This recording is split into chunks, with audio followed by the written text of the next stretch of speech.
Bom dia! Hoje vamos falar sobre odontologia para bebês. O grupo é composto por Emanuele Ambrosini, Ingrid Agostini, Jéssica Oliveira, Lohane Gomes, Mariana Faria e Natália Fassarella. Pesquisando sobre o assunto do seminário, concluímos que são considerados recém-nascidos do nascimento até 1 mês de vida, bebê entre o segundo e o 18º mês, que é 1 ano e 6 meses, e crianças entre 18 meses até 12 anos de idade. A partir disso, dividimos o nosso seminário em 3 partes e abordamos as mais relevantes em relação aos meses de vida do bebê. Dentes natais ou neonatais. A erupção dentária é um processo fisiológico normal que se inicia por volta de 6 meses de vida da criança, sendo o incisivo central inferior o primeiro dente a irromper na cavidade oral. Porém, tem sido relatado na literatura casos de crianças que já nascem com dentes erupcionados ou que erupcionam no primeiro mês de vida, e esses dentes são denominados dentes natais ou neonatais. Os dentes mais envolvidos são os incisivos centrais inferiores, podendo fazer parte da dentição decídua normal ou serem dentes supranumerários. Acometem mais o gênero feminino, possui baixa prevalência e a incidência de dentes natais é maior do que a de neonatais, na proporção de 3:1. A etiologia é desconhecida ainda, porém alguns fatores estão associados a possíveis causas de erupção prematura, como a hereditariedade e contribuição genética associadas a síndromes e a anomalias. Os dentes natais e neonatais podem apresentar tamanhos e formas normais, porém, na maioria das vezes, são pouco desenvolvidos, pequenos, cônicos, amarelados e hipoplásicos. Pela ausência de formação radicular, podem ter grande mobilidade, sendo esse o motivo de preocupação maior, pois a criança pode deglutir ou aspirar o dente. Podem causar também traumas no mamilo do seio materno e ulcerações no ventre da língua do recém-nascido, que é chamado de doença de Riga-Fede, dificultando e causando dor e desconforto durante a amamentação. Alterações dentárias em prematuros. As alterações decorrentes da prematuridade e do baixo peso ao nascimento se manifestam na malformação do esmalte dentário e do palato, assim como no atraso do crescimento e desenvolvimento das dentições decíduas e permanente, podendo afetar a estética e predispor os dentes à cárie dentária, além de favorecer a presença de má oclusão. Alterações do esmalte. O esmalte dentário é o único tecido duro que não é remodelado, de modo que alterações resultantes de agressões durante o crescimento e desenvolvimento são permanentemente registradas. Alterações na erupção dentária. A prematuridade também traz consequências que se tornam evidentes durante a erupção dos dentes tecidos e permanentes. Como a erupção está relacionada ao desenvolvimento físico da criança, aquelas com menor idade gestacional, menor peso e com problemas sistêmicos tendem a apresentar erupção tardia dos primeiros dentes. Porém, em crianças pré-termo, se a idade corrigida for considerada, não se observa atraso na erupção dentária. Alterações esqueléticas e oclusais. Os procedimentos necessários para promover a sobrevida de crianças com baixa idade gestacional podem estar associados a danos nas vias aéreas, com a formação do palato em ogiva, palato fissurado adquirido, mordida cruzada e também alterações de forma nos dentes tecidos, como a presença de dilacerações da coroa dentária. Em muitos desses casos, há efeito cumulativo de fatores sistêmicos e traumas locais. A pressão exercida pela cânula traqueal durante o período em que a criança está em ventilação mecânica pode inibir o processo de crescimento da maxila, e isso vai promover um desvio de erupção dos dentes, por falta de espaço e vai acabar favorecendo a má oclusão. Porém, um fator de confusão muito importante a ser considerado está relacionado aos hábitos de sucção, que quer seja por mamadeira, sucção de dedo ou chupeta, que quando presentes podem determinar também a má oclusão. Porém, nesses casos, mais estudos são necessários para verificar a associação entre a prematuridade e as alterações da morfologia do palato, se foi causada pelo processo que houve ao nascer prematuro ou pelos hábitos que a criança foi. Suco palatal. O suco palatal é um estreito suco no céu da boca. É causado pela intubação na UTI neonatal. Alguns prematuros desenvolveram estes sulcos depois de ficarem entubados por apenas 7 dias, mas a verdade é que, quanto mais longo o período de intubação, maior a probabilidade do aparecimento do sulco palatal. Como consequência, podem ocorrer complicações como sobreposição dos dentes, problemas de sucção ou fala ou dificuldade de audição. A necessidade de aparelhos ortodônticos pode ou não ser causada pela prematuridade.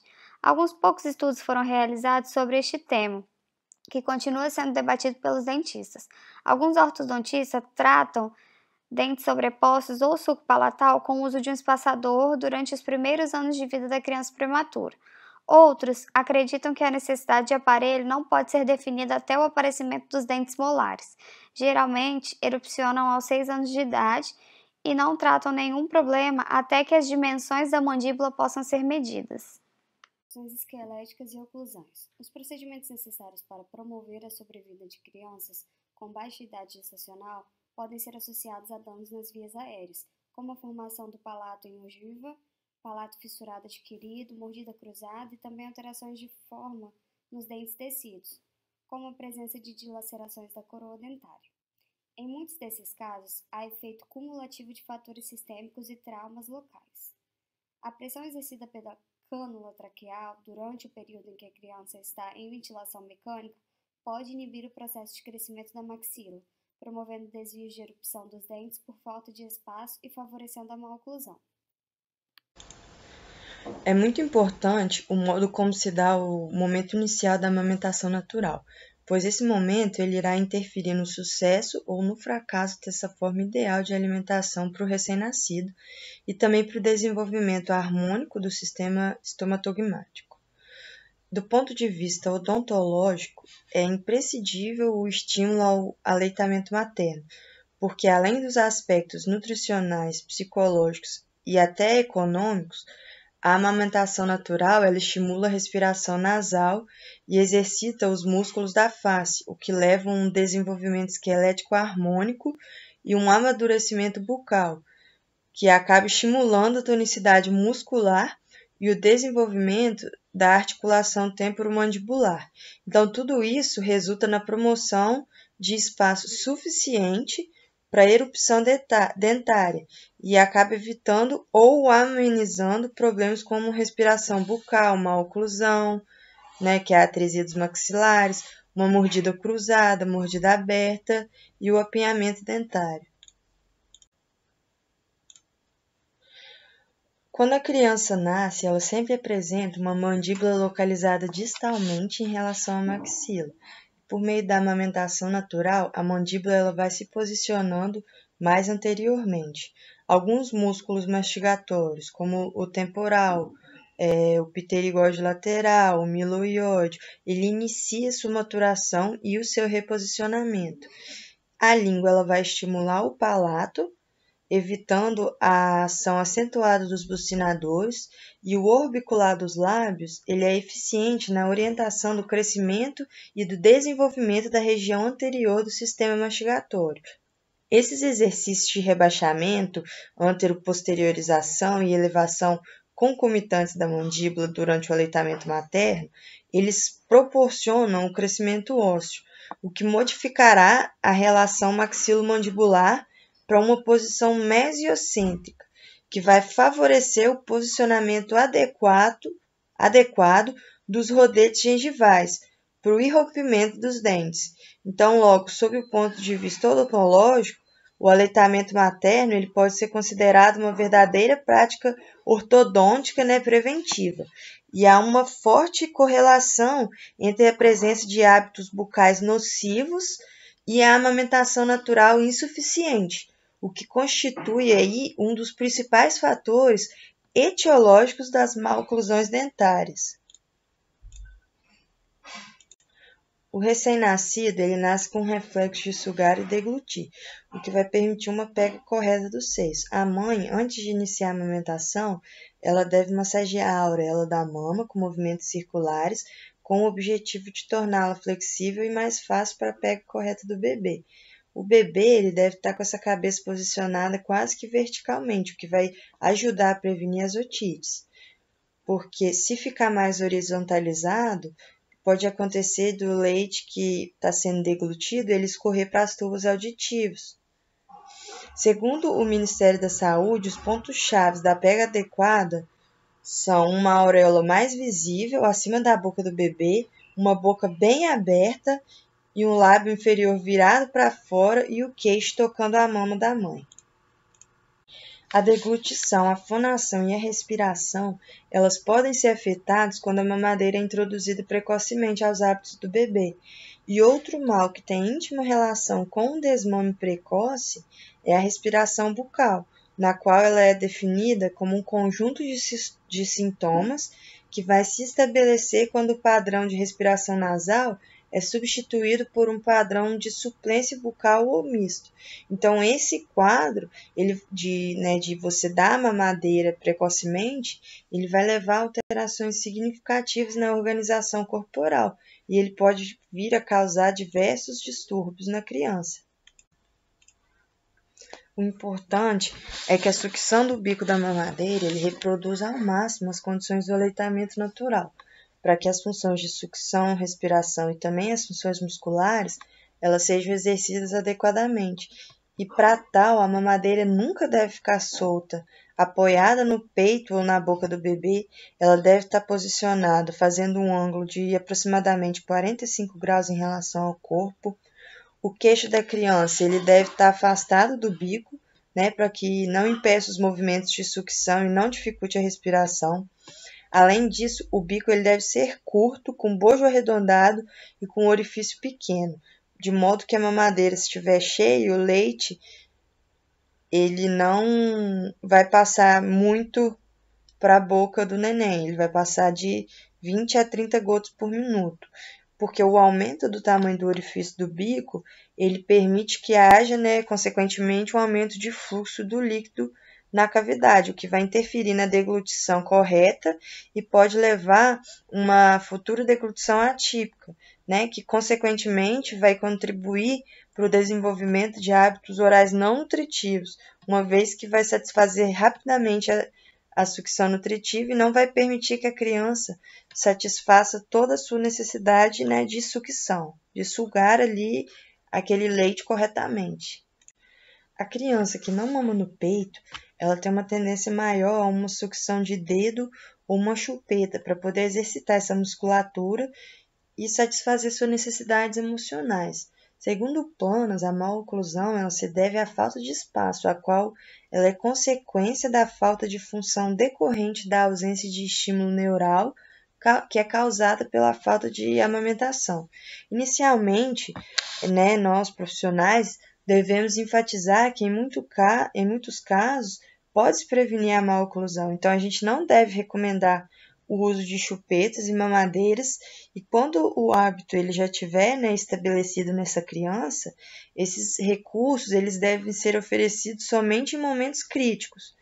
A maloclusão ela pode ser agravada por fatores como o tipo da chupeta usada, o modo que a criança usa, a duração e a intensidade, e grau de atividade dos músculos envolvidos no hábito. Então, com relação ao tipo de chupeta usada, estudos mostram que tanto a chupeta anatômica, que é a ortodôntica, e tanto a convencional, eles podem ocasionar o desenvolvimento da mordida aberta anterior e também da mordida cruzada posterior. A chupeta convencional, ela propicia, no entanto, uma maior prevalência de mordida cruzada posterior quando comparada à anatômica. E esse hábito ele pode levar ao desenvolvimento de face desarmônica e oclusão incorreta, o que vai contribuir para dificuldades na fala e na deglutição. Então, é importante que esses responsáveis eles sejam orientados a retirar essa chupeta durante o segundo ano de vida da criança.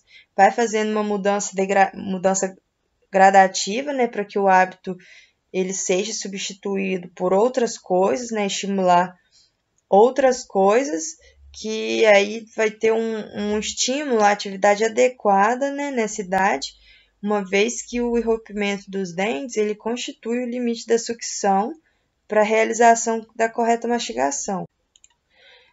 Os nódulos de Bohm têm sua origem relacionada com a inclusão de remanescentes de tecido de glândulas mucosas, e eles são resistentes à palpação. Seu tamanho varia de 2 a 3 milímetros, e eles têm uma tendência de involuir ou desaparecer ou ainda romper o epitélio da superfície e se esfoliar.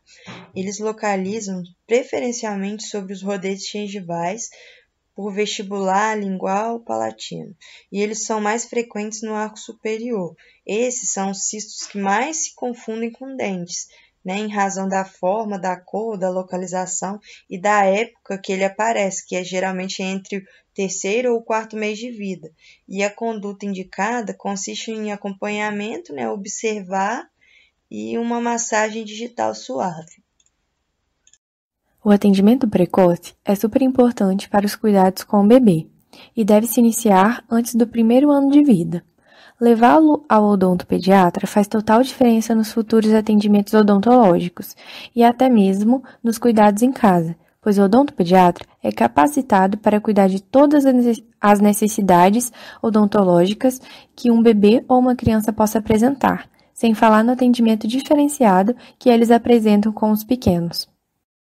Na primeira consulta, são passados os primeiros ou até mesmo os futuros conselhos educativos, ou em determinados casos, para serem tratados por algum tipo de problema, seja de uma cárie a um trauma, por exemplo. O correto é que o primeiro contato do bebê com o odontopediatra seja de uma forma simples e saudável, sem nenhum trauma vinculado. Os pais chegam ao consultório com inúmeras dúvidas e cabe ao dentista orientá-los da melhor forma.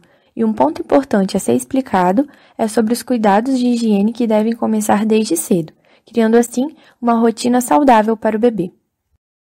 Os pais devem ser orientados a criar o hábito de limpar a língua e a gengiva do bebê, com uma gaze úmida e bem de leve, uma vez ao dia, caso os dentinhos não tenham surgido ainda. Para aqueles que já possuem dentes, a limpeza deve ser feita com uma escova de cabo longo e cabeça pequena, e pasta de dente com flúor, na quantidade de 1 grão de arroz cru, 2 vezes ao dia. Lembrando que a limpeza ela deve ser feita por um adulto, e o dentista deve orientar os pais ou responsáveis quanto à técnica da limpeza e da escovação, e ele deve se certificar que eles estão fazendo da forma correta. Cabe ao odontopediatra ficar atento às alterações morfológicas e anormalidades bucais apresentadas pelos bebês, para diagnosticar precocemente, sendo assim, evitando qualquer outro tipo de problema. E nesse embalo de anormalidades, nós temos os freios linguais e labiais. Muitas vezes passam despercebidos pelos pediatras e fonoaudiólogos, mas que logo nos chamam a atenção quando olhamos a cavidade bucal do bebê. O freio, seja labial ou lingual, é uma estrutura fibrosa, apresenta etiologia indefinida e não mostra predileção por gênero. Essa estrutura muitas vezes se apresenta curta e, por conta disso, acaba limitando os movimentos labiais ou linguais. O freio labial pode afetar diretamente o sorriso, quando o lingual pode afetar a função fonética e sucção e deglutição durante a amamentação, que geralmente é uma das primeiras queixas relatadas pelas mães. Logo que o bebê nasce, é feito o teste da linguinha, que é realizado por meio da aplicação do protocolo de avaliação do frênulo lingual, com scores para bebês, sendo executado por profissionais habilitados e que tenham recebido treinamento técnico adequado para garantir a integração entre as etapas de triagem, diagnóstico e tratamento. A aplicação do protocolo é feita em 2 etapas. Na primeira etapa, chamada de triagem neonatal, os bebês são examinados até 48 horas após o seu nascimento. Em seguida, o exame anatomofuncional é feito para observar os aspectos gerais do frênulo da língua, avaliando as funções orofaciais para investigar os movimentos e a posição da língua na cavidade oral, e as funções de sucção e deglutição durante a amamentação. Também é observado a postura dos lábios em repouso e a tendência do posicionamento da língua durante o choro.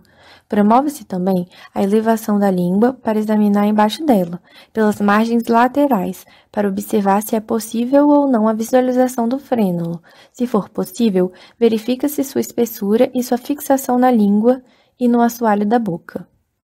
Após a realização do exame, é feita a soma dos scores da avaliação e valores iguais ou superiores a 7 denotam a interferência do freno nos movimentos da língua, e a família é orientada sobre a necessidade da realização da cirurgia. Se caso o bebê não tenha feito o teste na maternidade e nenhum profissional tenha notado antes, as alterações clínicas são: no freio lingual, está localizada na parte do assoalho bucal e se adere por baixo da língua, limitando seus movimentos. No freio labial, se localiza na gengiva, normalmente entre os dentes incisivos centrais e se insere nos lábios superiores.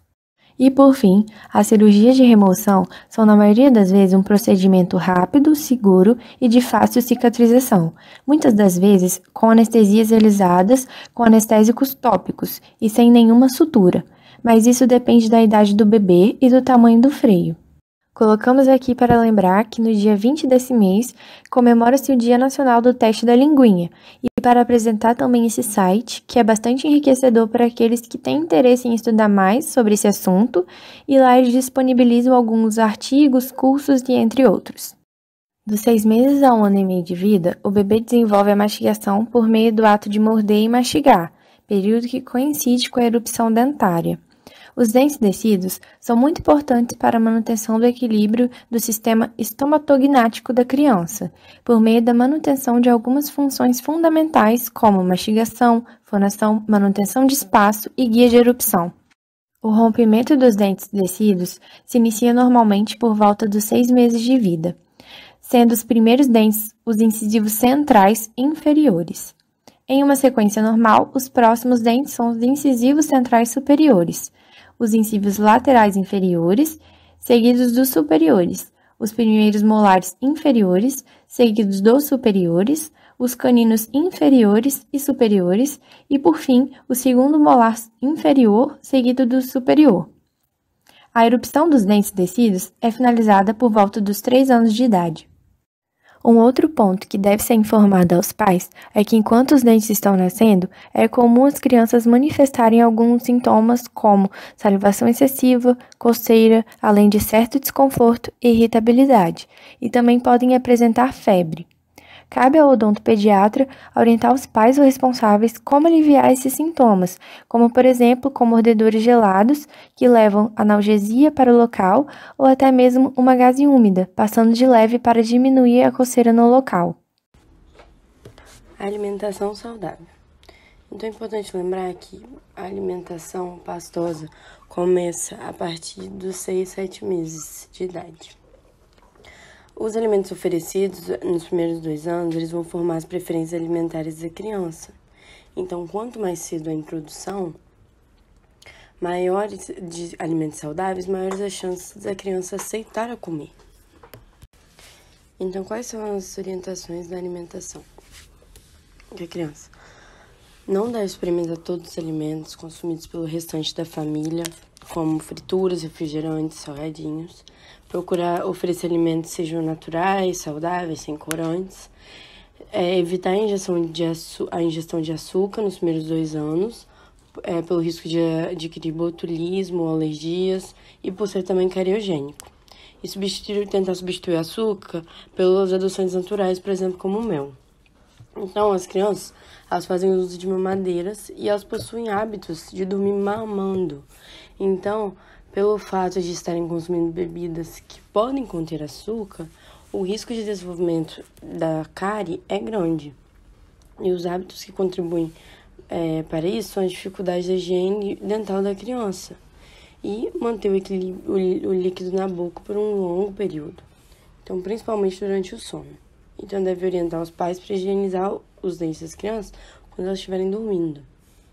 A higiene bucal pode ser feita junto com a higiene corporal, que aí a criança vai começar a associar a boca ao restante do corpo. Cárie precoce na infância. Então, a cárie é uma doença caracterizada pela perda dos minerais do tecido dentário. As lesões da cárie surgem a partir do desequilíbrio fisiológico entre as estruturas mineralizadas do dente e o biofilme. Os fatores de risco socioeconômicos, culturais, a higiene bucal deficiente, a alimentação noturna e por livre demanda, hábitos alimentares não saudáveis estão relacionados à alta prevalência da cárie precoce na primeira infância.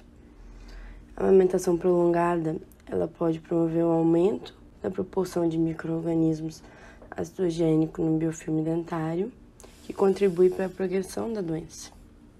Então, o desmame natural tardio, ele pode aumentar o risco para o desenvolvimento de cárie precoce, que é caracterizado pela destruição coronária acentuada dos dentes decíduos incisivos superiores em idade precoce.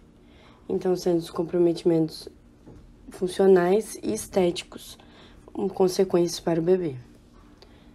Porém, a amamentação natural ela não deve ser desencorajada pelos seus inúmeros benefícios.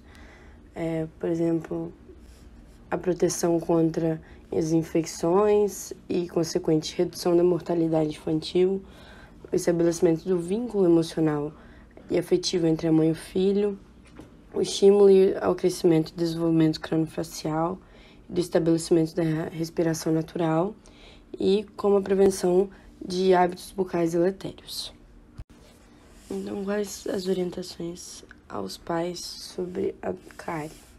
É importante orientar as mães sobre a transmissão das bactérias cariogênicas para o bebê, que pelos meios de beijar na boca do bebê, ou limpar a chupeta com a língua, e utilizar o mesmo talher ou copo da criança, podem ser um meio de transmissão, pois esses hábitos eles podem ocasionar a passagem desses micro-organismos, principalmente o Streptococcus, caso a mãe apresente na saliva. Os pais eles devem ser orientados à não introdução da sacarose no primeiro ano de vida, porque a adição do açúcar precocemente na dieta pode influenciar na futura experiência de cárie. E o cirurgião dentista e a equipe de saúde da família devem se responsabilizar pela manutenção das condições adequadas de saúde bucal da criança, especialmente durante o período de amamentação. Estomatite aftosa recorrente é uma das doenças mais comuns na mucosa oral. Ela apresenta uma etiologia multifatorial, então a gente pode citar a alergia, a predisposição genética, anormalidade hematológica, influências hormonais, fatores imunológicos, agentes infecciosos, deficiências nutricionais, traumas e doenças autoimunes. As úlceras aftosas elas se desenvolvem de uma reação imunológica a um antígeno oral. E essas lesões elas podem ser classificadas em menor, maior ou hipertiforme, de acordo com o tamanho e a apresentação clínica.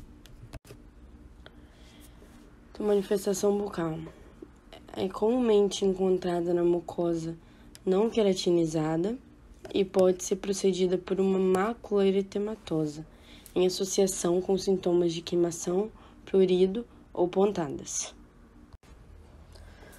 Tratamento. O primeiro tratamento sempre envolve melhorar a higiene bucal e prevenir o aumento dos fatores.